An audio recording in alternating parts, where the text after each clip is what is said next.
আদিল আল কারবানী, যিনি ছিলেন পবিত্র কাবা শরীফের সাবেক ইমাম, কিন্তু বিভিন্ন কার্যক্রমের কারণে তিনি বিভিন্নভাবে আলোচিত ও সমালোচিত হন।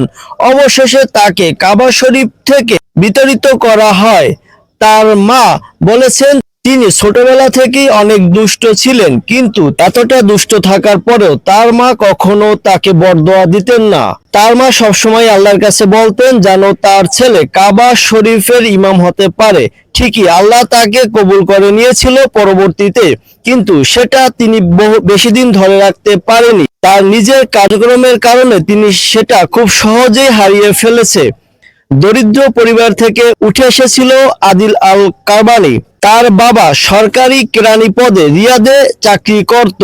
তিনি এসএসসি পরীক্ষায় পাশ করার পরই সৌদি এয়ারলাইন্সে চাকরি করেন।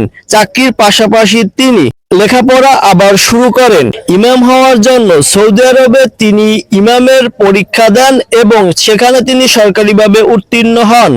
2008 সালে মক্কার ইমাম হিসাবে তিনি গৌরব অর্জন করে। একটা ভালো মানুষ শয়তানের প্ররোচনায় পড়ে কতটা নিচে নামতে পারে তার একমাত্র প্রমাণ এই আদিল আল কারবানী। কখনো তার দেখা মিলেছিল বাইক রাইডিং করতে, কখনো নাচ গানের সাথে সম্পৃক্ততায়, কখনো সুইমিং পুলে। এমন করেই তার সম্মানিত জীবনকে তিনি অসম্মানিত করে তোলে এবং মক্কার ইমাম থেকে বিতাড়িত হয়।